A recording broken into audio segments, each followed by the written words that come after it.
Wow. Pura vida, mi gente. Much love and respect. Thanks for tuning in once again.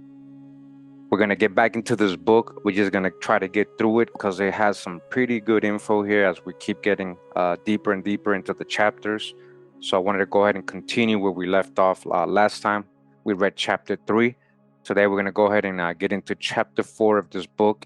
And again, this book is History of America Before Columbus, according to documents and approved authors, meaning he's quoting a lot of sources, a lot of scholarly, sources. So it's a good read. This is by P. DeRue, member of the Archaeological Club of the Land Van Ways and of the United States Catholic Historical Society, honorary member of the American Catholic Historical Society of Philadelphia. This is volume 1, and this is from 1900. So again, we're going into chapter 4. This is page 85 of this book. And in the previous chapter, I was talking about the prehistoric or classical nations of North America, such as the mound builders, for example. This time is going to go into a little bit into Central America, okay? It says here, other ancient American nations. The races of which we have spoken so far flourished and vanished in pre-Christian times. All right, they didn't vanish, you're still here. But another nation that now lies buried under the roots of Central American impenetrable forests may have endured till the first centuries of our era. Now, I just want to remind everybody, they're finding all these civilizations, these cities, not villages, but cities, under all this jungle in Central America. They just recently found another one near Campeche, a very vast and large city that they haven't even started to excavate. There's even no pictures of it, but they found it with their LiDAR technology. So this is all happening right now. Its beginnings, however, may well outrank those of the mound builders of the United States. Bancroft justly remarks, the monuments of the Mississippi present stronger internal evidence of great antiquity than any others in America, although it by no means follows that they are older than Palenque and Copan. And he is more explicit when he says, the oldest civilization in America, which has left any traces for our consideration, whatever may have been its prehistoric origin, was that in the Usumacinta region, represented by the Palenque group of ruins. The grand and imposing relics of the once powerful Maya nation, which were altogether unknown to the Spanish conquerors, have attracted the passionate study of modern antiquarians and argue a higher civilization than anything yet found on the American continent. In Central America, especially in the peninsula of Yucatan, Catay, there are extensive regions covered with giant trees and thick underbrush, where no one could at first have surmised the existence of a single human trace. And literally, remember, this was written in 1900. Today, guys, in our modern times, in the 2000s, they're finding even more cities that these people never imagined would be found with their LiDAR technology. Yet researchers as courageous as learned have, axe in hand, cut a path through the thickets to run across immense ruins of cities, temples, palaces, villas, to follow long-lost roads over bridges and under aqueducts, and to become the wondering witnesses of the monuments as gigantic as artistic, of a race that deserves all our attention.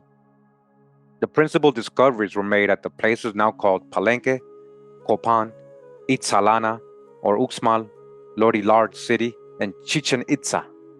Other prehistoric cities of the same country and the delight of antiquaries and artists are Mitla, Izamal, Aki, Caba, Acance, Quirigua, Tulum, and Ocosinco.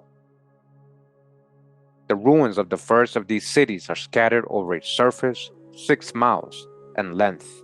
Now remember, the capital of the Quiche, Quirigua, had something to do with Atlantis. We've been reading this in the other book, Researches into the Lost Histories of America. And again, All the new cities that they found are not even listed here. They don't even have names for these places, most of them. The data on which to rest our conjectures of their age are not very substantial, says Prescott, although some writers find in them a warrant for an antiquity of thousands of years, coupled with the architecture of Egypt and Hindustan. All right? Just as grandeur, the same as so-called Egypt, right? That geopolymer over there, that fake Egypt. Egypt was right here. There are undoubted proofs of considerable age to be found there. Trees have shot up in the midst of the buildings, which measure, it is said, more than 9 feet in diameter, while they counted one ring of growth a year to come to the conclusion that Palenque was abandoned 2,000 years ago. Now, again, I want to reference the video we did, the last chapter of Anatoly Fomenko's book, Book 1. You know, it's not very reliable to go off carbon dating and the rings of trees. It could be a lot older. A still more striking fact is the accumulation of vegetable mold in one of the courts to the depth of 9 feet above the pavement. Another evidence of their age is afforded by the circumstance that in one of the courts of Uxmal, the granite pavement on which the figures of tortoises were raised in relief is worn nearly smooth by the feet of the crowds that have passed over it. Lastly, we have authority for carrying back the date of some of these ruins to a distant period because they were found in deserted places and in a dilapidated state by the first Spaniards who entered the country. The antiquity of the Mayas should not, however, be exaggerated. Mr. Mercer states that the people revealed in the caves of Yucatan, right? Yucatan, Catay, had reached the country in geologically recent times. And we got Dr. Hijack with all that. This same learned archaeologist makes another remark as interesting as it is likely, even from general data, when drawing a conclusion from his own personal researches into the caves of Yucatan. He says that the ancient inhabitants of that peninsula, substantially the ancestors of the present Maya Indians, had not developed their culture in Yucatan, but had brought it with them from somewhere else. A comparative study of their monuments will soon further establish the truth of that assertion. A satisfactory description of the most interesting Maya monuments will fill volumes, and we feel compelled to refer inquisitive readers to other works whose special subject they form, such as those of Lord Kingsborough of Charney. I remember Lord Kingsborough, all his books was basically to prove that these were the ancient Hebrews, ancient Israelites, the lost tribes. And Violet Leduc, and of the Marquis de Nadayalak, contenting ourselves with mere sketch of their principal features. The Mayas generally erected their edifices on the summit of artificial mounds or monticles, some of which were no less than 200 feet high, and used in their erection either enormous, accurately squared stones, carefully fitted by the side and on the top of one another, or a mixture of boulders, earth, and gravel, encased within cyclopean, superimposed flags of stone, cyclopean, or veritable walls of still endurance sunburnt bricks, just like the temple of Belus was built with sunburnt bricks. Both facings were overlaid with fine stucco painted in diverse colors, and on some of them we still find no mean representations of battles, hunting parties, and religious ceremonies. Sculptures of granite and porphyry abound everywhere, remarkable no less for their grandeur of conception than for their accuracy of design and execution, serving either as pilasters or as ornaments of capitals and portals. Hieroglyphics, finely chiseled into the hardest kind of rock, cover part of the walls. Who has not heard of the famous Temple of the Cross of Palenque, where a Latin cross, they calling it a Latin cross. It's nothing to do with Latin crosses. We had crosses here, and it wasn't because other people brought them. All right, they're seen in reverse, surmounted by a fantastic bird. Bird on a tree is the recipient of the adoration and oblation of two personages on either side, presumably priests, in the act of Christian worship? No, they're not Christians, and that same symbol is found in ancient Egypt. I've shown this before in other videos.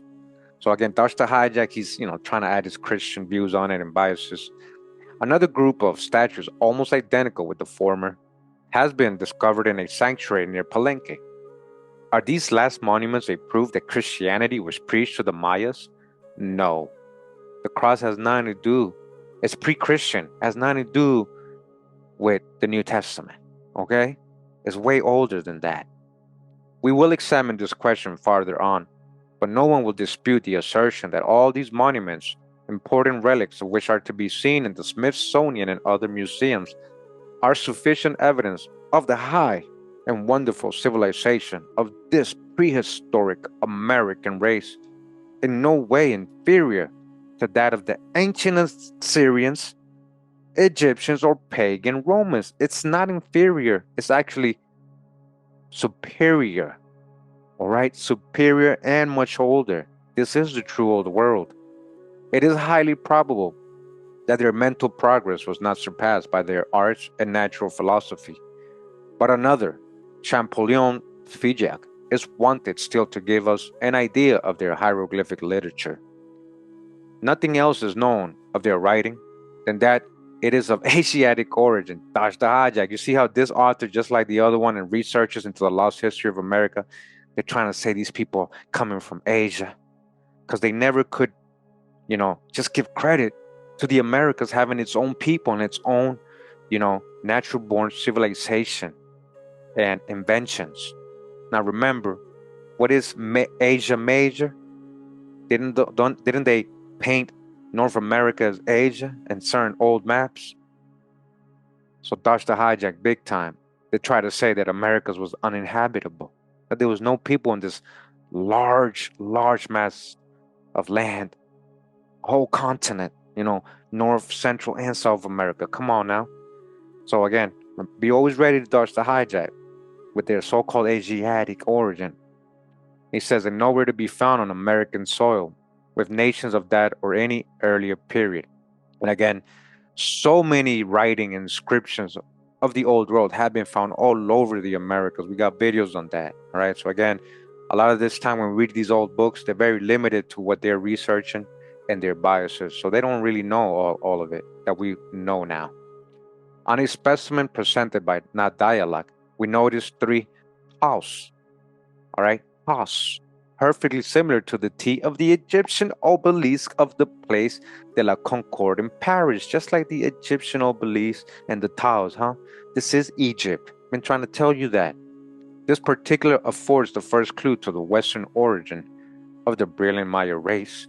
All right, so he's trying to say because he found that, oh, they must have came from that side of the world. No, you're seeing it in reverse. I'm going to keep reminding you guys as we read, all these hijacks and correcting these people. And the characteristics of their monuments are so strikingly like to those of ancient public edifices in Southern Asia and Polynesia that they amply justify the assertions that the mysterious architects of Yucatan, Catan, were relatives of those who erected the majestic buildings whose ruins still strike with awe the modern explorers of the East Indies, of Java, and of all Polynesia as far as the Easter Island. So again, we can agree with that. There is a connection with those people in ancient America, but they're seen in reverse. Who are the ancient Nagas? The ancient Nagas came from America. We got videos on all this, guys. The Great Temple of Palenque is but a copy of that of Borobudur in the island of Java. Again, they are the copy. He's seen it in reverse. Mr. Stevens describes the Central American ruins of the Toltecs simply because they are the oldest nation on the continent of America, which we have any special knowledge. But he admits that from a study of the ruins themselves, he would have signed the foundation of the cities to a much more remote epoch. In fact, the monuments of Central America are not only different from, but evidently more ancient than those of Mexico, and cannot possibly have been built by the Toltecs after their migration from Anahuac in the 11th century. All right, so he's saying, there's monuments in like Guatemala, Salvador, Honduras, Belize, and so on that are much older than some that are in Mexico that are attributed to the Toltecs. So, and he's right. The so-called Toltecs, they didn't build all these monuments. There was many generations of civilization, very old, very old. I mean, we went over, what is it? Forget the name, in Panama, the civilization of the Cocle in Panama. So old. We're talking about possibly up to 10,000 to 12,000 years.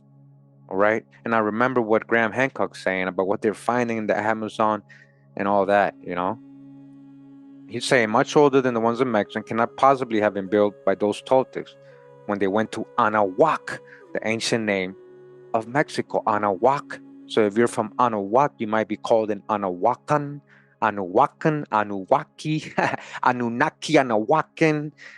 All right. And they did dress like birdmen, right? Didn't they dress like birdmen or eagle warriors? What's an Anunnaki, huh? That's the hijack with the Sicarius Sitchin made up stories. He was an Ashkenazi. You guys know Sicarius Sitchin is Ashkenazi. He's a Chazar. There's gatekeepers. Prescott says that the traveler now speculates on the majestic ruins of Mitla and Palenque as possibly the work of the Toltecs of Mexico. But his editor justly remarks that such an opinion, quite tenable at the time that Prescott wrote, can be sustained no longer. It was founded on the statements of some early writers and partially supported by the conclusions of Stevens, who believed that the ruined cities of Oaxaca, Chiapas, Yucatan, and Guatemala dated from a comparatively recent period, and in spite of all records were still flourishing at the time of the Spanish conquest. But these suppositions have been refuted by later investigators. They're much older. The traditions as well as the monuments of Mexico and Central America, says Foster, indicate that there was an older civilization and of a higher order than that attained by the Aztecs. Of course there was.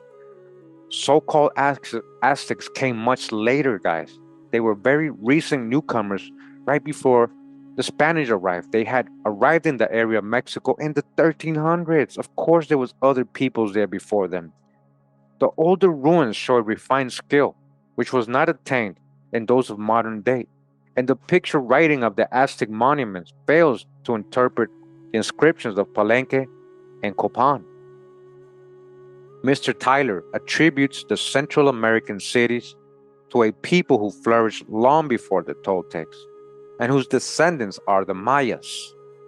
Helwald pronounces the Palenque culture the oldest in America, and with no resemblance to that of the Mexicans or the Aztecs. He rejects the theory that the Yucatan ruins had their origin in the work of migrating Toltecs.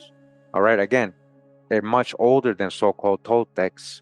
Orozco y Berra, in an elaborate and satisfactory examination of the question, discusses all the evidence relating to it, compares the remains in the southern provinces with those of the Valley of Mexico, points out the essential differences in the architecture, sculpture, and inscriptions, and arrives at the conclusion, now generally admitted, that there was no point of contact for resemblance between the two civilizations.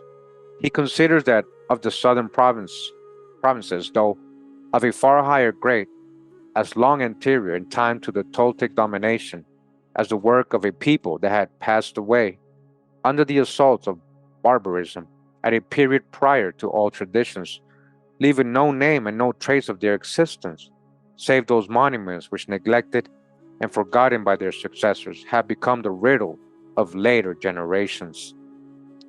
We do not wish to anticipate the great question of American immigrations, which we intend to treat farther on. But it may not be out of place here to remark that in the year 1883, the grave historian F.A. Allen, right before the Congress of Americanists, a learned memoir entitled Polynesian Antiquities, a link between the ancient civilizations of Asia and America. And again, these people, all of them were seen in reverse, guys, in which he exhibits the many analogies of monuments, etc., between the Southern Asia, Southeastern Asia, Peru, and the intervening Polynesian islands. Remember, this matches what Graham Hancock was saying about the DNA matching a lot of the Southeastern Asian people. He observes that Easter Island rises from the southern Pacific at 2,500 miles due west of Valparaiso, Chile, and only two small islands are found within a radius of 1,000 miles of the former. And yet these solitary, insignificant outcroppings from the ocean are covered with cyclopean ruins of monuments and sculptures, some of the gigantic, well-chiseled statues being erect on their pedestals, yet, and while evidently not the work of the fallen and degraded natives that now inhabit those parts, evidence an antiquity no less than that of the ruins found in Uxmal, Lorillard City, and Palenque, with which they agree in all their principal features. If civilized or semi-civilized nations have reached the solitary dry spots of the Pacific Ocean, relatively near the American western coast, why should they not have had the means of sailing a little farther in the same direction? All right, yes, people navigated from there and went to the southeastern islands. Josette finds further proof of the Asiatic origin of the Maya nation. Gosh, the hijack again. This frustrates me a lot, guys. They keep adding this, right? Because in their mind, they're still going with that out of Asia, Mesopotamia, cradle civilization, and that America was uninhabited. So it's just so false. Either way, be ready to dodge the hijack and let's pull out the babies. So again, Josette finds further proofs of the Asiatic origin of the Maya nation and special works of art which they left us at Uxmal. So they're basing it on the art. You see, they have no real proof. Where elephant trunks are represented in bas relief, although this animal was Asiatic and altogether unknown in America, that's a lie. We proved elephants were here abundantly, and the ancestor of all elephants, the bones are being found all over the Americas. So this is why this is a big misconception. If you're new to my channel and you're hearing it, you're saying, why does he keep trying to make America? Oh, it's because you don't have the research that we've done. You don't know that there was elephants here abundantly. So this whole conjecture, you guys can see, that can easily get debunked. You see what they base their Asiatic origin on? That's so false. Of course they knew elephants here in America. Sculptures of the kind, therefore, on Yucatan soil must needs have had their type in Trans-Pacific Ocean souvenirs. No, we had elephants here. That's why they're depicted here, and mounds and pipes and in these walls and Maya temples. An argument of the same nature suggested by a small brown statue sitting on a turtle of an Asiatic species. All right, again, turtles. Now he's saying turtles came here while its hands rest on an inscription in the Chinese language. So again, inscriptions of old world character are all found all over the Americas. And how do you know we didn't bring that writing over to so-called China? What is that? We would like to see. Is it resemble Paleo-Hebrew? The same learned author finally tries to establish certain analogies between the most ancient Central American religion and that of Asiatic peoples. But we must confess that our information in regard to the religious rites of the Maya is extremely deficient. So they don't know. How are they going to say that it's Asian when they don't really know all of the meaning of the so-called religious rites of the Mayas? He's admitting that right here. That they worshipped in large and costly edifices, there is no doubt. Their statuary demonstrates that they had altars for sacrifice, thus the hijack, that they made oblations and offered prayers to a supernatural being, the Most High, the Great Spirit. Nay, many of the learned are of the opinion that they worshipped as Christians the saving cross of Christ. Come on now. See how he's adding his biases? Same guy who's saying there's an Asiatic origin. While others think from the shape of certain statues that the cultus of Buddha was not unknown to them. All right? Again, what do we know already? Buddha, what's his first name? Guatemala. Guatemala. Guatemala. Guatemala.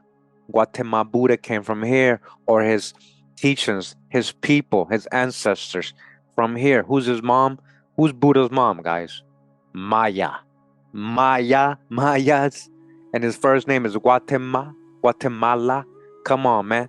So he's even saying they knew about Buddha here.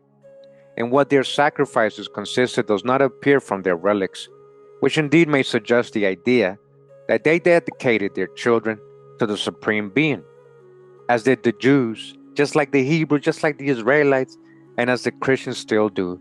And he goes still adding his Christian hijack, to devote them to his faithful service and place them under his special protection.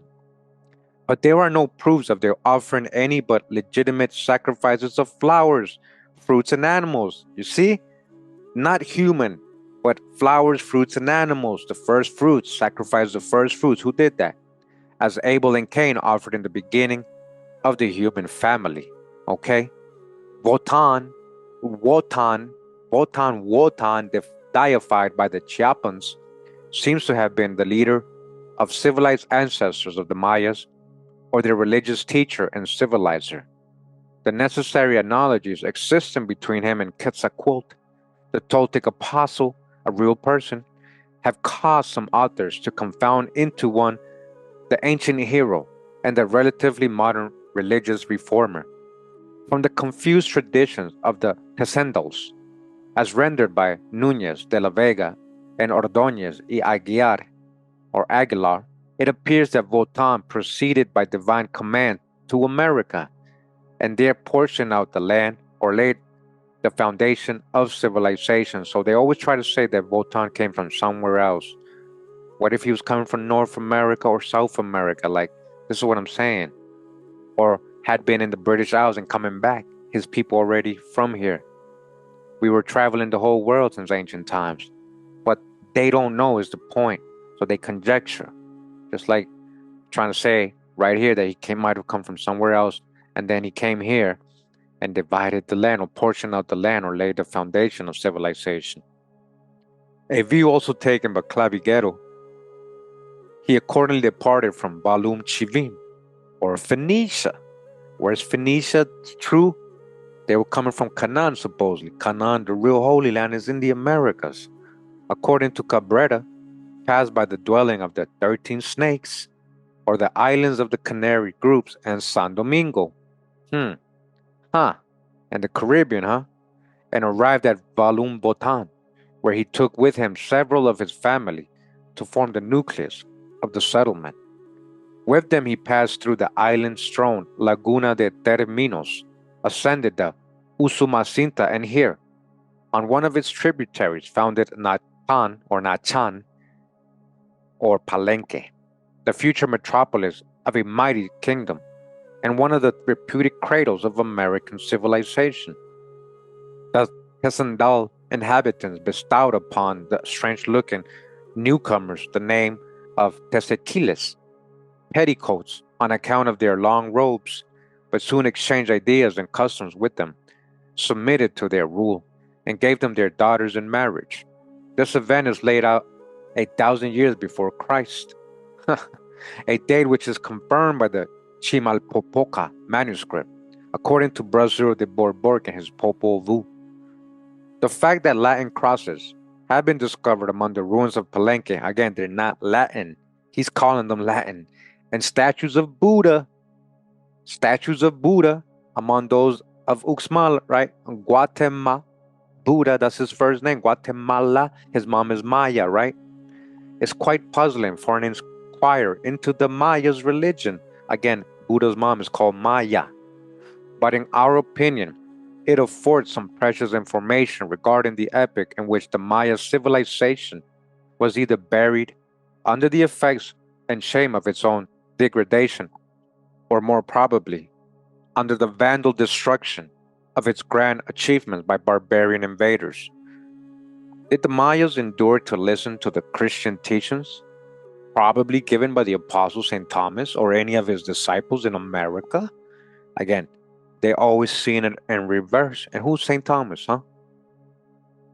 Was their empire of Xibalba still in existence when, as pretended, a band of Buddhist missionaries expounded their mongrel doctrines in Fusang during the second half of the 5th Christian century? Fusang is in America, up in Western North America. Or had they not fallen yet under the tomahawks and arrows of invading northern tribes at the time that the Irish prelate, St. Brendan, and his companions preached in the land of the blessed? The land of the blessed, right? That is America. When they were saying in these Irish annals and all chronicles, ancient, when they were calling the land of the blessed, that was America. He's telling you right here. So again, but you see all the theories he's putting together, and he's always trying to say people came from somewhere else. But what if these people came out of here or are descendants of people who came out of here? These questions reach beyond historical certainty. Again, he don't know. And all we can do for the present is to promise that in the proper place, we shall try to remove the veil that intercepts the twilight which tradition and history may cast upon them. And that's what we've been trying to do the last 8 years, guys. Remove that veil, that hijack, that America was uninhabited and that everybody came from somewhere else. We're removing that veil. America is the true old world. Before proceeding farther, we should express a doubt, namely whether the Mayas, who seem to have immigrated by the way of Polynesia. No, they don't. You're just saying that because of the elephants. You just already said that, right? He had no proof of that. He's seen in reverse. We went from here to there. Did not also cross the chain of the Andes and establish flourishing commonwealths in the central and the eastern parts of South America.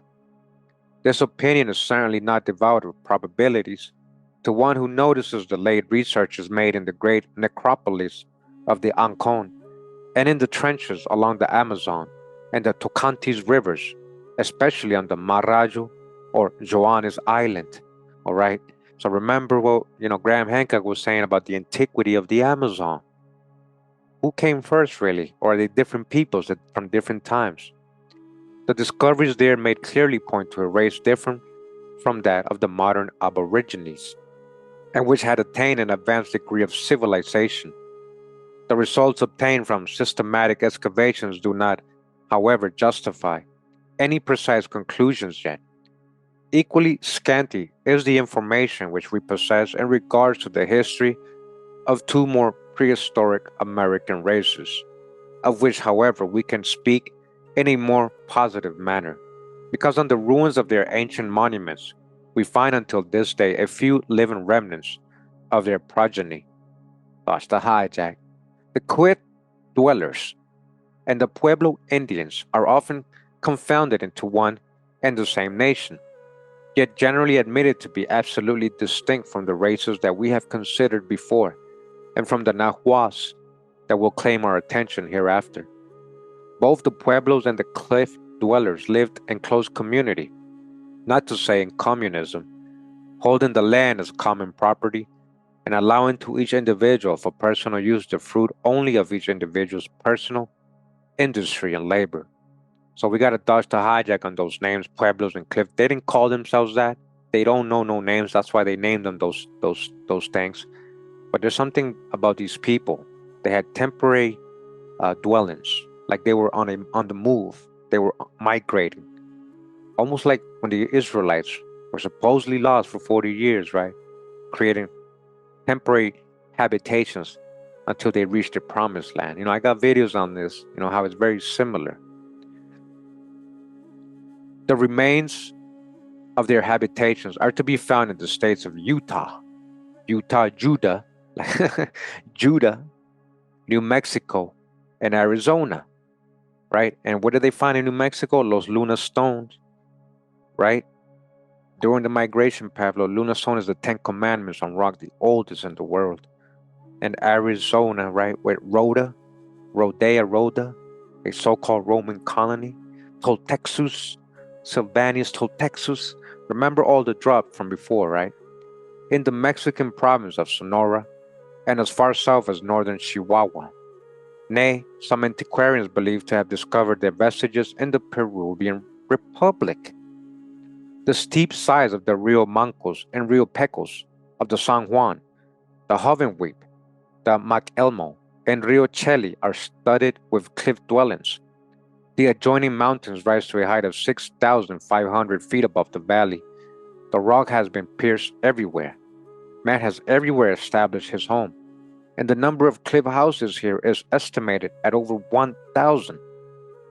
The appellation of cliff dwellers is derived from the location of their fortifications and dwellings, on the narrow projections and in the hollows and crevices of almost perpendicular cliffs, at giddy heights above narrow canyons and abysses below. They're all protruding rocks and clefts were utilized as foundations and roofs, as halls and rooms of either separate habitations or of a one-house city, built of receding superposed stories that communicated with one another by ladders or natural rough stepping stones. The Rio Mancos flows between cliffs formed of alternate beds of chalky limestone and clayey deposit often hollowed by the waters.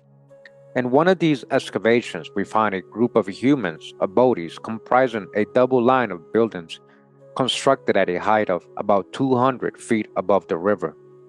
The lower buildings extend along a space 60 feet long by 15 at its widest part. The walls are about a foot thick and in a line with the precipice. They are truly astonishing. In the center, we find the inevitable so-called estufa, or round chamber, which was either a council hall or a place of worship. As far as we can judge at present, the sole means of entrance was by single aperture of 22 by 30 inches, and even this could be reached only by crawling for 30 feet along a perfect gut in the rock. The partition walls dividing the chambers did not quite reach the overhanging rock, so that communication between the chambers might be made by means of ladders. The rock between the two series of constructions is almost vertical. At one place, where the declivity is a little less abrupt, is to be found something like imperfectly cut steps, which would be of small assistance as a means of ascent to people of our time. On the upper row, another ledge has permitted the building of another construction. This second platform would be about 120 feet in length and 10 in its greatest width, but it seems that these works were never entirely finished. Doubtless the cliff and cave dwellers were discouraged by the almost insurmountable difficulty of getting up the material. The finished parts have been inhabited, and the chambers communicated with one another by low, narrow openings. A mile farther on, still, on the banks of the Rio Mancos, Mr. Jackson discovered a habitation at a height of 700 feet. This construction, which he calls the two-story house, is in a better state of preservation than those surrounding it. The walls are 12 feet high, with an open space of from 2 to 3 feet between the top and the rock forming the roof. One of the chambers is 9 by 10 feet, another 6 feet square, others less. The narrow trail creeping up from the deep ravine along the mountain brink was at intervals guarded by strongly built watchtowers, which give evidence, as well as the location itself, that the inhabitants were of a retiring, peaceful nature, ever in danger of being overtaken by powerful and warlike neighbors. Researches among the ruins of their ancient abodes afford some interesting particulars regarding their mode of life and occupations. They were farmers raising corn, haricot, beans, gourds, and probably cotton on their elevated tableland and sloping mountainsides, where traces of scanty terraces can yet be seen. Corn is frequently found, sometimes still on the cob, sometimes shelled off and stored in jars, while corn cobs and corn husks are scattered everywhere among the rubbish. The beans and gourds are less abundant, and the seeds of the latter were carefully preserved. The only farming implements discovered are those of the Peruvian primitive agriculturist: stout sticks, pointed or flattened at one end, besides stone hoes about a foot long. A variety of sandals and other footgear has been found, some being woven of yucca leaves, some braided of vegetable fibers, some rudely constructed of corn husks, portions of hide jackets, fur caps, blankets made of feathers tied to a coarse net of cord give evidence of their hunting excursions and domestic industries. Pieces of pottery of all sizes and of various degrees of fineness are found in every direction. Dialog says, this pottery, though exposed probably for centuries to the inclemency of the seasons, has undergone little or no deterioration. As a rule, the cliff dwellers is far superior to the mound builders' pottery. Putnam adds that it is equally superior to the work done in the country today.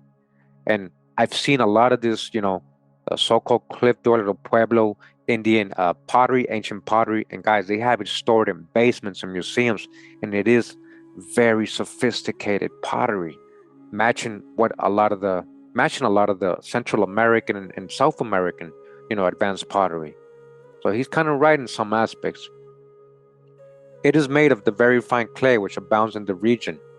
To give it consistency, it was mixed with a little sand, pulverized shells, and lumps of earth burnt and ground.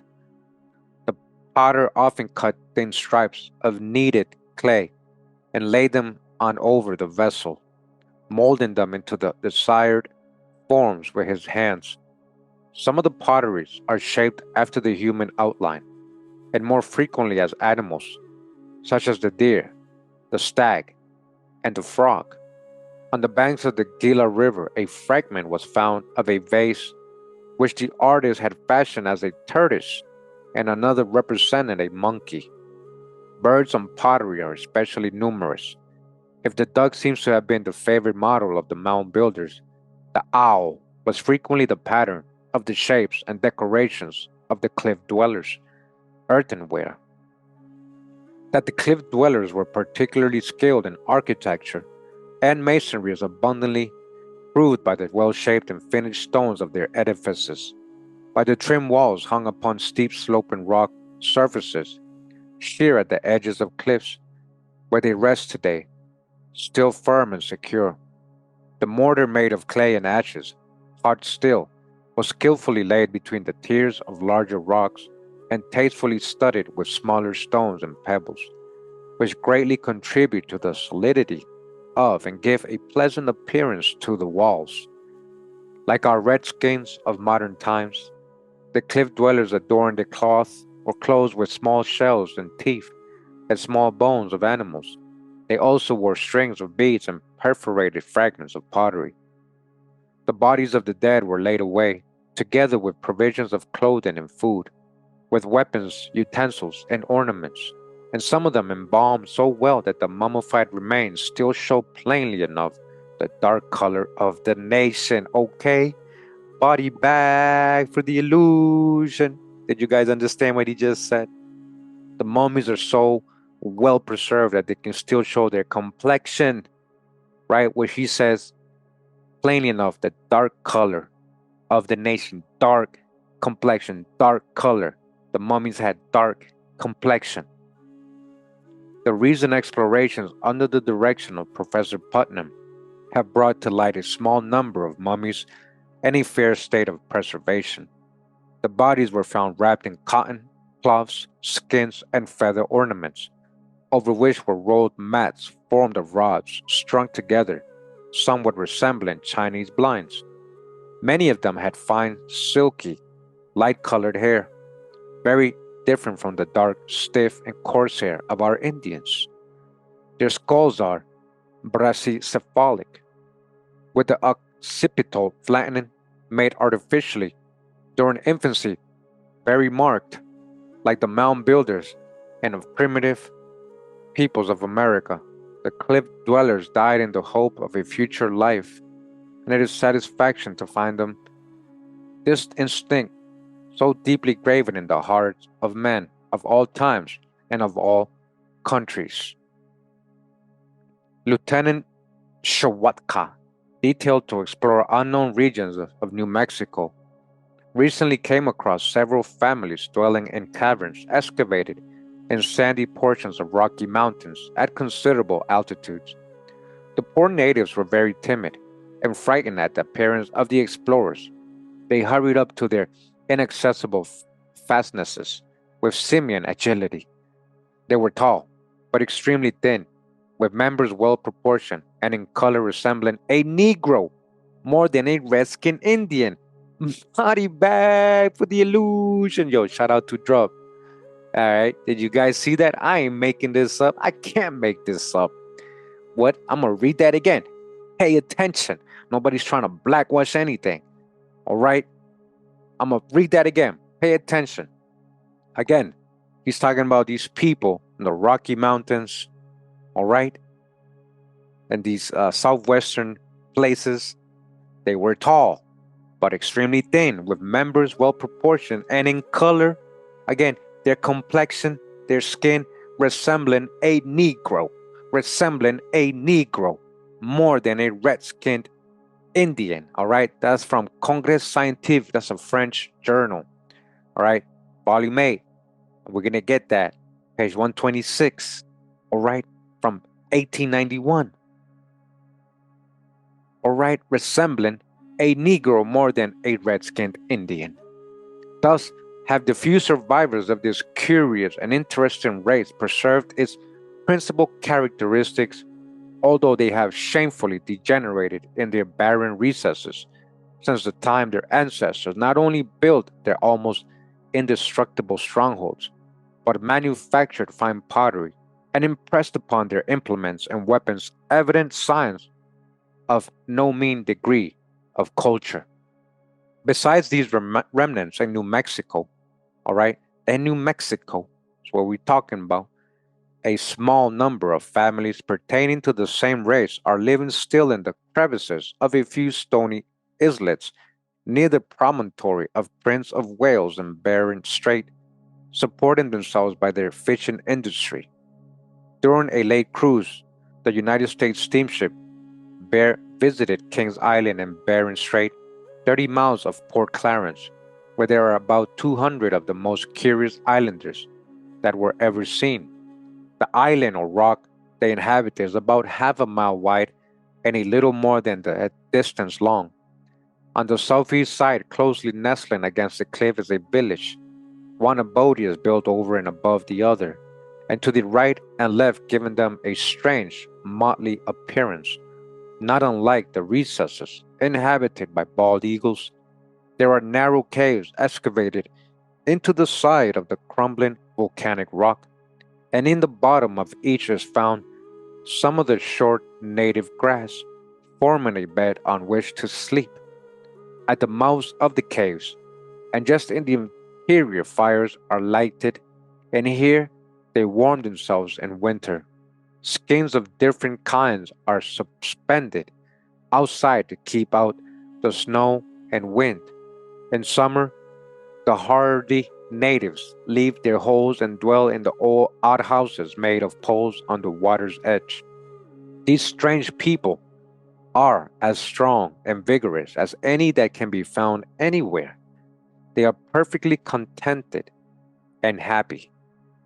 They have no government, no chiefs, and no laws. Setting forth every day in their kayaks for the whale, the seal, and the walrus, they return each night to their caves or pole tents, caring nothing for the outside world or caring. Are these the enduring progeny of cliff dwellers, stragglers, when they first set foot on American soil? All right, so where did they come from? See, again, he's even saying the cliff dwellers are from somewhere else, toss the hijack. This singular fact affords us more evidence, scanty as it is, of the cliff dwellers' North Asiatic origin, toss the hijack, than we possess in regard to their virtual disappearance from the face of the earth. You still here, you didn't disappear. Few authors have sustained, as Drew said, that they developed into the historic Nahuatl or Mexican nations. Remember how he was describing them? They're colored just like the Negro. And Bancroft denies that their monuments and institutions were in any manner similar to those of the Toltecs or of the Aztecs, thus the hijack that came much later, while their language had but a small number of words in common with that of their Anahuac neighbors. The cliff dwellers have left us no testimonial relics of religious practice or conviction, with the exception of their probable belief in man's immortality or future life, which we derive from the provisions they gave along with the corpses of the dead, such as weapons, implements, and pottery, empty now, which are discovered still by the side of their bones. The other nation, perhaps a twin of the former, and more likely its irreconcilable foe called Pueblo Indians, were the contemporaries of the cliff dwellers and built the populous cities in the valleys of all the same countries, where the latter had possession of the abrupt mountain fastnesses. A tradition preserved by the Pequot tribe relates that many moons ago they dwelled about the sources of the Rio del Norte, and the ruins of their habitations are lying in a few instances within, but mostly to the north of the Mexican or Mexican line. We find numbers of them in the McElmo Valley and the entire valley of the San Juan. Over a tract of hundreds of miles is strewn with them. Gregg, who traversed New Mexico about the year 1840, wrote, "The ruins of the Pueblo Bonito, in the country of the Navajos, at the foot of the Cordilleras, are made up of houses built of sandstone flags, a method of construction at present unknown throughout this region. Several portions are still intact, although they are of such antiquity that their origin is absolutely unknown." All right? They don't know, so why you keep saying they're from Asia? You see how he contradicts himself? But he's telling the truth here now. He don't know the origin of these people. Their villages or cities are often compared to beehives containing numerous cells. They consist of one complex building covering a larger or smaller surface, with one or more floors according to the number of their inhabitants. 300, 400, or still more numerous rooms, all of about the same diminutive size and square shape, were in communication with one another, either by small openings in the walls on the same floor or by ladders to the different stories. A.F. Bandelier found Pecos to be a huge pile of 585 compartments, finally abandoned in the year 1840. He thinks that the Pueblo ruins show successive occupiers, and he divides them into cave dwellings, cliff houses, one-story buildings, and those of more than one, with each higher floor retreating from the front of the next lower. We have no space to give full description of these great houses, or casas grandes, as the Spaniards called them, but we refer our inquisitive readers to the works of Nadialak, of Charney and Violet Leduc, of Lord Kingsborough, of Bancroft, and several other writers who give most interesting and accurate descriptions of the Pueblo establishments. Let it only be added that Cushing estimates at 13,000 the population of the town which he called Los Muertos, while that of Casa Grande proper is valued as having been of 90,000. From the number of rooms contained in these piles of adobes, neither estimate seems to be excessive. That this once widespread and numerous nation had in olden times attained a remarkable degree of culture is sufficiently established by the numerous relics of its ancient monuments. All the pueblos of any importance were surrounded with fortifications of solid masonry. Their fields were covered with ditches for irrigation, and larger canals are indicative of inland navigation. Okay? They built canals so they can navigate and get water to their crops. A lot of these ancient canals of the Southwest are so big and immense and so sophisticated. It shows so much advanced people living here, right? Advanced civilizations. One of these canals, not far from Casa Grande, was fed by the Gila River. As far as can be ascertained today, it was 27 feet wide. 10 feet deep. All right, listen, and had a length of about 9 miles. Another canal in the valley of Salado was almost as wide, with a depth of 4 or 5 feet. The existence of these aqueducts, wherever they could be of advantage to commerce or agriculture, bears testimony to the progress realized by these people. The country that once teemed with numerous population is now a dry, barren desert.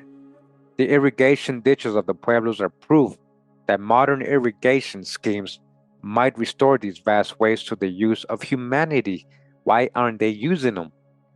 Could modern science and vaunted progress not do what those ancient nations did to make possible the abode of man? We shall not say on the fastnesses of the cliff dwellers, but in the valleys of the pueblos.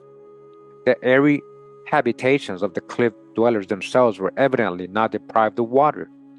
There was no question of irrigation on the rocky mountainsides, but the people took care to have water for domestic use, even on their cliffs. Here and there, we can still find traces of shallow reservoirs, and sloping hollows in the rocks near the houses are not infrequently dammed to save the melting snow or the waste of showers. The considerable number of large jars found among the ruins would indicate that water, as well as corn and beans, was stored in the houses. All right, granaries. Moreover, small springs still exist near some of the largest cliff houses. The pueblos have left us, as have the cliff dwellers, a large number of symbolical paintings and beautiful specimens of their ceramic art, the forms of which are so symmetrical that it is hardly conceivable how they could be made as they were without the knowledge of the potter's wheel. All these relics of material advancement point to a religion of no common purity. Yet, besides the evidences of their belief in a future life seen in their burying grounds, there seems to remain no positive witnesses of their religious practices. Most authors, however, consider as places of public worship the small round apartments, invariably found in the basement of each pueblo, where a sacred fire was kept up night and day, sacred fire, as it was in the Jewish temple of Jerusalem. Just like the Israelites, is what I'm trying to tell you. Who are these Pueblo Indians who migrated and had temporary abodes, just like the Israelites when they were looking for their promised land? All right. Again, they had sacred fire that was kept night and day, as it was in the Jewish temple of Jerusalem, and still in the Holy Land before the Blessed Sacrament in Catholic churches. Mr. Short makes the following statement of the Pueblo Indian traditions. The many-sided culture hero of the Pueblos, Montezuma, whom Jusset wrongly confounds with the last Mexican king, is the center of a group of the most poetic myths found in ancient American mythology. The Pueblos believed in a supreme being, a good spirit, so exalted, all right, the Most High, so exalted and worthy of reverence that his name was considered too sacred to utter, as with the ancient Hebrews, Yahweh. Hawa was the unmentionable name. Nevertheless, Montezuma was the equal of this great spirit and was often considered identical with the sun.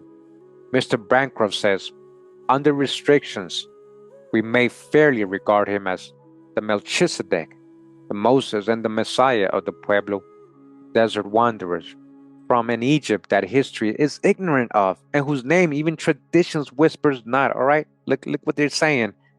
These people coming out of so-called Egypt, then the Israelites come out of Egypt and then travel to their promised land. He taught his people to build cities with tall houses, to construct estufas or semi-sacred sweat houses, and to kindle and guard the sacred fire. Come on now. Fremont gives an account of the birth of the hero, in which his mother is declared to have been a woman of exquisite beauty, admired and sought after by all men. She was the recipient of rich presents of corn and skins from her admirers, yet she refused the hands of all her seekers. A famine soon occurred, and great distress followed. Now the fastidious beauty showed herself to be a lady of charitable spirit and tender heart. She opened her granaries, in which all her treasures had been stored, and out of their abundance relieved the wants of the poor. At last, when the pure and plenteous rains again brought fertility to the earth, the summer shower fell upon the Pueblo goddess, and she gave birth to a son, the immortal Montezuma. All right, again, this is not the same as Montezuma. Remember, he said earlier they confused him with the last king of the Aztec. This is not the same. These people had a deity supposedly called Montezuma, who appears to be almost like a Moses or an Israelite. You know, listen to what they're saying here, right? So don't confuse what they're saying with this Montezuma deity, that supposed deity, right? Probably a prophet or somebody they were following. Did not at the perusal of this tradition arise in the minds of our intelligent readers a reasonable apprehension that the ancient Pueblo Indians had heard of the history of the Jewish nation? Come on, listen. I said it earlier, but I was trying to tell you, if you go back to my very old video I did, I believe it's Hebrew Aborigines of America Part 2 or 3, I was telling you how these Pueblo Indians is almost like reminiscent of the migration of the Israelites. Look what he's saying here. That the ancient Pueblo Indians had heard of the history of the Jewish nation? What do you mean heard of? What if they are? Of the history of Jacob's son in Egypt? Nay, that they had listened to the voice of Christian missionaries, Tosh the hijack, teaching them the mystery of our Savior's birth from a most charitable and immaculate virgin? Huh? Well, wasn't Quetzalcoatl's mom a virgin? Or have the ancient traditions been warped or even been originated by Pueblo Indians of modern times? We have no means to decide these questions. He don't know, but he's seeing the coincidences and the similarities of these people with the ancient Israelites. We let Mr. Short continue. The intelligent chief of the Papagos, whose people occupied the territory between Santa Cruz River and the Gulf of California, related a legend of the origin and offices of Montezuma. All right. Now, before I continue again, the Gulf of California is the real Red Sea. It used to go up more, splitting California into an island. All right. So, the legend and origin of the offices of Montezuma, the deity, not the person of the king of the Aztecs, different, okay? Which surprises the reader with its close resemblances to some leading points in the Hebrew book of Genesis. All right. Body bag for the illusion. Yo, shout out to Drop. Among others, the formation of the first man's body from the clay of the earth. In the period following the birth of the race, the sun was very much nearer to the earth than now, and his grateful presence rendered clothing useless. A common language between all men, shared even by beasts, was one of the strongest possible bonds of peace. You guys hear their legends? But at last, this paradisiacal age was ended by a great deluge, in which all men but Montezuma and the coyote and all living creatures perished. All right, listen, just like the flood story. So he's basically pointing out that these people had very similar stories to what you find in the Old Testament. And again, this Montezuma is not the same as the Aztec kings, totally different. The Great Spirit in Montezuma again created man and animals. But Montezuma was neglectful in his government, and the Great Spirit pushed the sun back to a remote part of the sky as a punishment. At this, Montezuma became enraged, collected the tribes around him, and set about the construction of a house which should reach heaven. Listen, just like the Tower of Babel.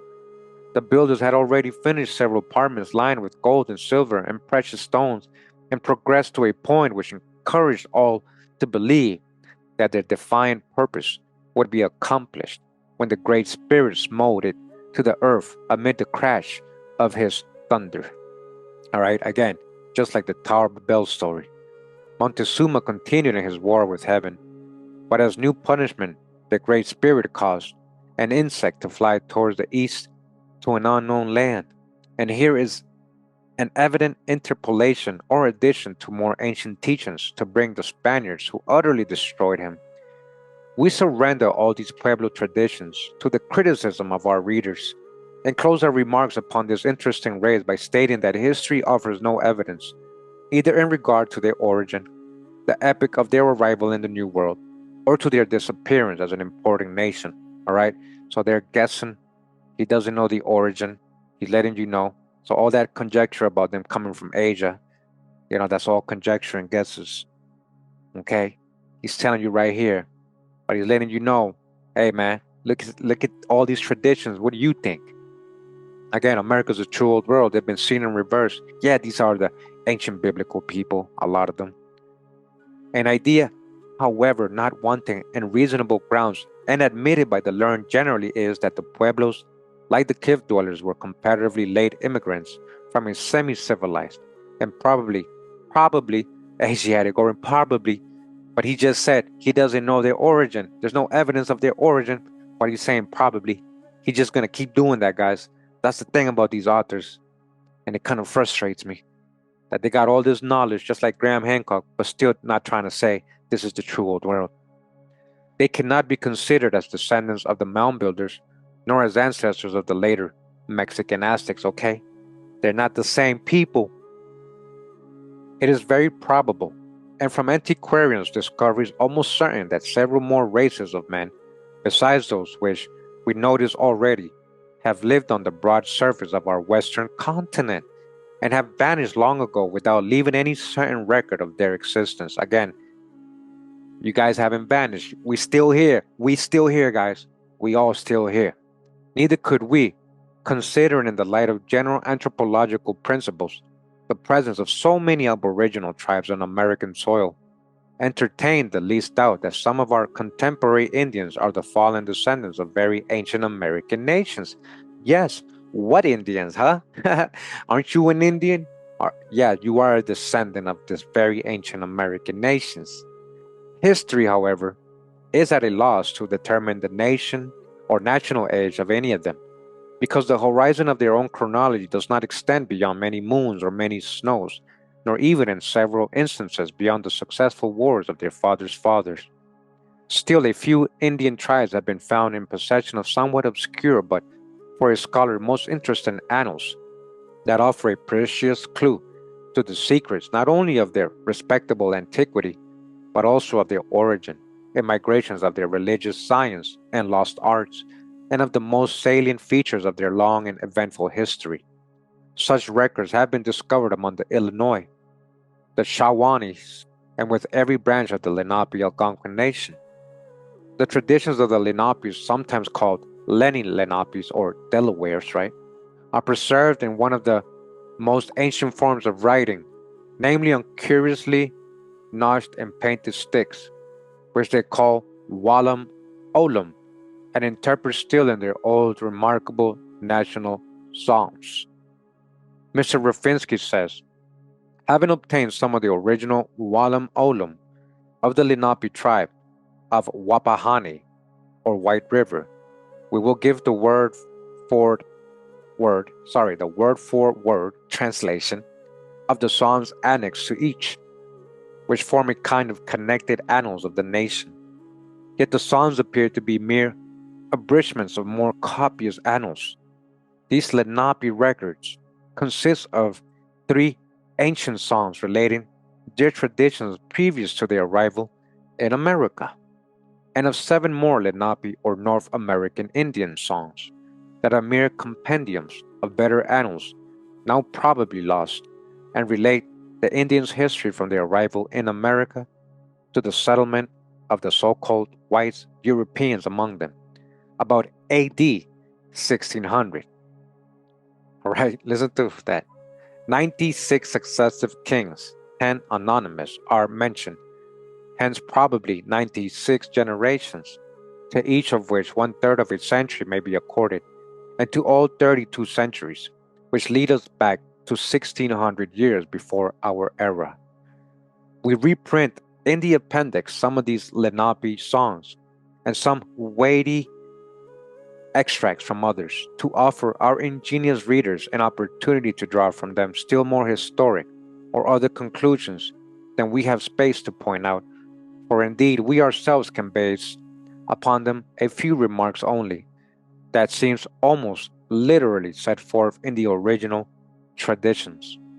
The most important is the one already insisted upon by the learned compiler of these documents, namely, that the annals of the Lenapi or North American Indians ascend to 32 centuries, or should the 10 kings spoken of in verse 17 of the second song of document 2 have reigned simultaneously to 13 centuries at least before Christ, thus forming the connecting link between the conjectures and scientific conclusions about the extinct American races and modern American history.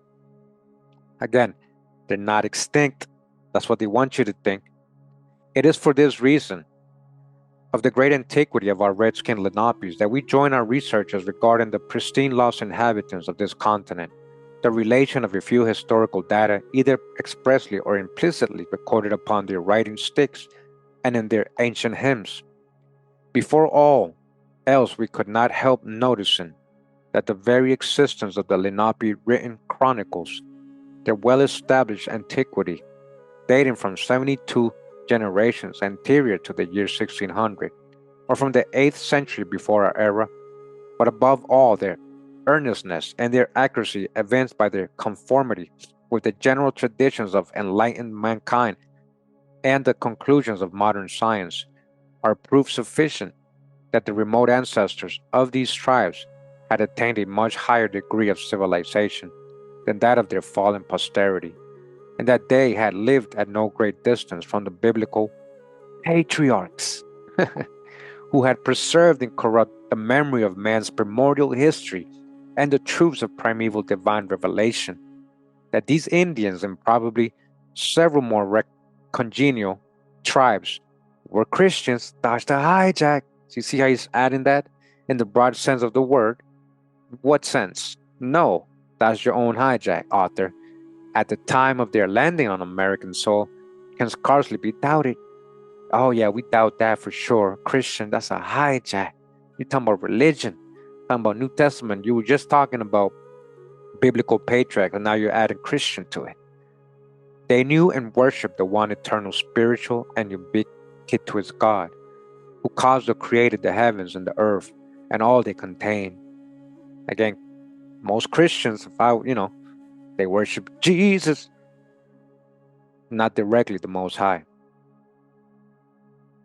They knew of the happiness of our first parents eating the far fat fruit of Eden, and of the bad spirit who brought them to sin, misfortune, and death. And as they were acquainted with the circumstances of the dire tragedy, we may readily infer that they were not altogether ignorant of its most important particular, the promise of a Redeemer, which constitute the deepest foundations of Christianity. Oh, come on, man. Come on, that's the hijack. We would almost venture to say that the second Lenape song is an exegetical paraphrase of Genesis relating the opposition between the sons of men and the sons of God, and the final prevalence of wickedness which led to the catastrophe of the deluge. The Lenape description of the deluge is unmistakable, although somewhat confused, and Noé, or Nana, is clearly set forth as the second ancestor of all human posterity. These are what we might call the religious traditions of the forefathers of some North American aborigines, which are, however, as a sealed book for the modern tribes that lately still recited them with peculiar melody. It is doubtful whether they understand any better their own account of their migration to and of their journeys and dispersion upon this Western Hemisphere. Their songs plainly tell of their original country or first land beyond the great ocean, and of the special region Tula and the cave house and dwelling of Tali. It is quite noteworthy that, as we shall see hereafter, the Toltecs and the Mexicans have identical names for the land whence they came, Tula, Aslan. What precisely this land may be has often been discussed, but we feel inclined to admit that it corresponds to Tartary on the confines of Europe and Asia, because there in classic times existed yet the city of Tyra, or Tiras, Tartary, Tira, Tyrus. Now, I don't doubt that maybe, again, people could have been taken into Asia. But remember, that was all connected. It wasn't no barren strait. That land was very much connected, a lot more than it is today. There was a lot of land connecting the Americas to so-called Asia. But this is Asia Major. This is the farthest east. They just, the way they're seeing it, they're missing a lot of context here. And that these people would return, right? A lot of these people did return and migrated back. I mean, we read that in the book, Aboriginal book of, or history of the Kentucky, right? We read a whole book. I forget the exact name, but you guys know what I'm talking about. I believe by Rufinsky. And yeah, it was a great book, showing the different migrations of different peoples coming from different places, right? We're not talking about Bering Strait Mongol theory. This is something totally different, okay? So Tyra or Tiras, which is the same with Tula, U and Y being the same vowel, all right? And the consonants R and L being often confounded by Europeans, while the former is generally replaced by the latter with most Asiatic and American peoples. Whichever the case may be, the sequel of the Lenapi tradition seems to bear out our opinion. For from this country the pilgrims set out in an easterly direction towards America, which in the east they sought to be bright and wealthy. The east, huh? East. And finally they went over the water of the frozen sea, 10,000 in a single night in the dark. And reading these records, we cannot help thinking that the ancient Lenapis crossed a considerable part of Asia, and during a long northern night at the Bering Strait, near whose shores they tarried a while. Under their fifth king they moved to more genial climes, and while some were going farther and farther south, others chose an easterly direction. Both climate and soil would here allow them fixed residences, and they commenced building cities under Matemik, their 20th king. Their 24th leader was given to literary pursuits and notched many a stick, recording the history of his people about either 800 or 500 years before Christ. A century later, the tribe moved on eastward, far away from the Pacific Ocean, to plains where corn thrives and the buffalo roams. Interior dissensions here split the tribe again, and a number of families went on farther east toward the Atlantic Ocean. While those remaining in the plains were improving their residences and building towns, this progress in material welfare and civil life was accompanied with a revival of religious worship, which was considerably beautified by the institution of many festivals ordered by their pontiff and 38 kings, Wingenund or Wingenund. But their prosperity probably excited the jealousy and covetousness of neighboring nations, for we next find them engaged during the space of 4 generations in almost constant wars, which evidently drove them east as far as the Great Lakes, on whose southern shores they lit their council fires, built their houses, and soon prospered again in the enjoyment of their new neighbors' friendship. This was about the time of their 50th king, of the universal peace in the eastern continent, and of the nativity of our Lord Jesus Christ. Gosh, the hijack. But few particulars of interest are recorded of the next 800 years. Peace did not endure much over a century, but was, it seems, restored about the end of the 3rd century of our era, to allow renaissance of liberal arts and the registering of national events by the 60th king, who painted many books or notched sticks, either because of renewed dissensions or of an increase of population. Another division of the tribe took place during the 5th century. Many went away to the southlands under the names of Nentegos and of Shawanis, all right? And others still swarmed off a few hundred years later towards the east, reaching the shores of the Atlantic Ocean under Makhiawip, their 66th king. This was the place where the nations of the Old and the New World met in the 11th century of the Christian era, for as the Lenapi tradition states, at this time of the 83rd king, from the East Sea was coming a whiter Wapsi. Rafinsky remarks that this in the American annals is the first mention of white men. That's the hijack, they didn't always mean complexion, immigrating into our western continent. But we did have light-skinned people here since ancient times. This ain't the first time, if that's what they mean. The Tuscaroras of North Carolina, he adds, were visited at the same time by Cusick, and the Mohicans had also their Quill.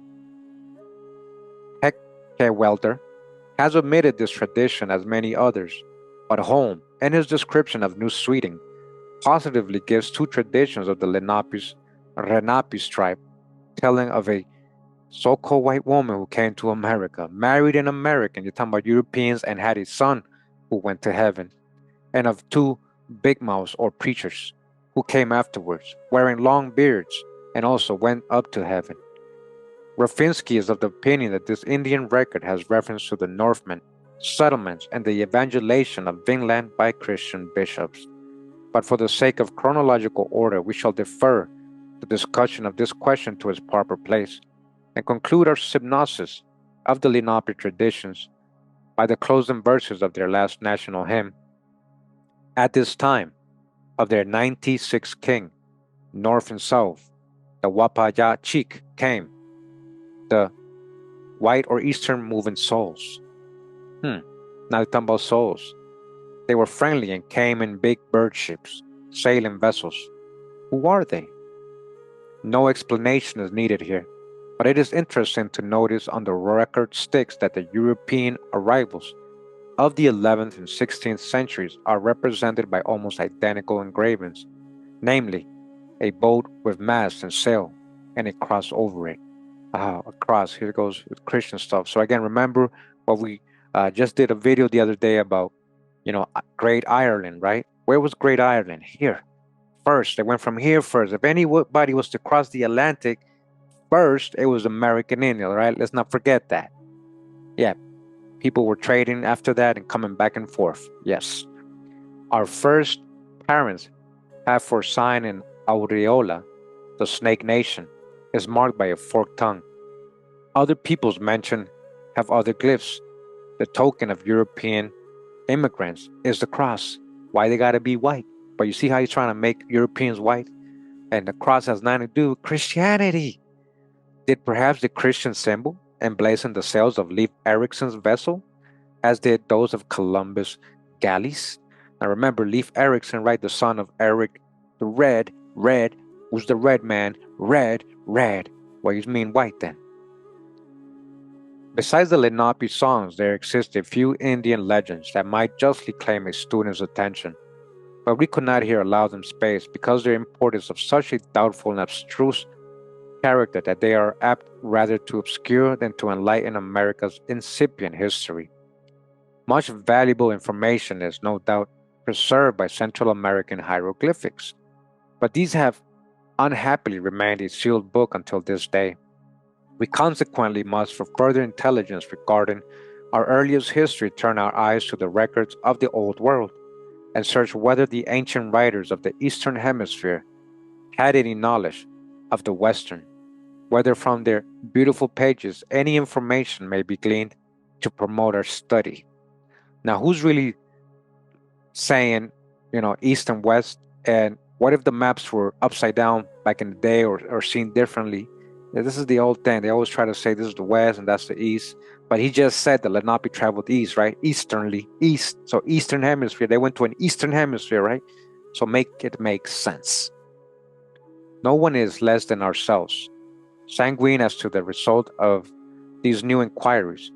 Yet we will not feel justified in neglecting to make them when we consider that they are not likely to be fruitless altogether, because neither the conditions of ancient arts and sciences in general, nor any positive fact in particular forbid us to admit that the learned of primitive ages may have known their transmarine contemporaries, as we ourselves know the lands and nations beyond the Pacific and Atlantic waste.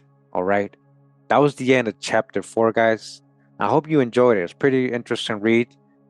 Just look at chapter 5, Notions of America and Ancient Greece. It's going to be a great chapter. We're going to get to that on the next installment of this book or video series we're literally doing. All right, but either way, a lot of good drop on this chapter. You know, I hadn't read it before. It's the first time I read it with you guys as I'm recording.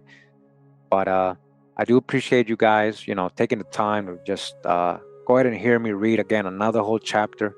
I mean, we just going through many books, right? We're just going through many histories, try to put it all together. I know a lot of you will probably have hard time still because I still get the comments. Why are you trying to say America's the only old? Why can't they be white? Why can't they be coming from Asia? There's a lot of context missing. And if you haven't been here for the last 8 years, seeing all the research, you wouldn't understand why I'm saying what I'm saying. Okay? So I know a lot of the Lenapi brothers get mad at me. They don't follow me like Turtle Gang and all them. They don't like it.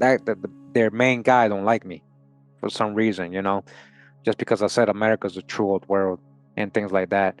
But either way, we're not here to, you know, start any friction. I just want to, you know, clarify that if you don't really follow me or have seen all my videos and all the research we've done, then you wouldn't understand why I say what I say. And as you guys can see, a lot of the times when these authors are, you know, adding their biases and conjectures, they're literally saying probably, most likely, they're guessing. And I point that out to you. They're literally guessing, okay? Guessing. Again, this was the book History of America Before Columbus, according to documents and approved authors by P. DeRue. Volume 1. There's 2 volumes of this. This is from 1900, and I have volume 1 and 2. I shared it recently on my Patreon page in case you guys want to go ahead or have these books. You can download them there on my Patreon page before they take down archive.org again, because it's back up, but they might take it down one day, guys. Either way, this was the book we were reading. Again, that was chapter 4 that we just read. Thanks for sticking around to the end. Appreciate you guys taking the time to do that. Much love and respect. Pura vida, mi gente. Hawa.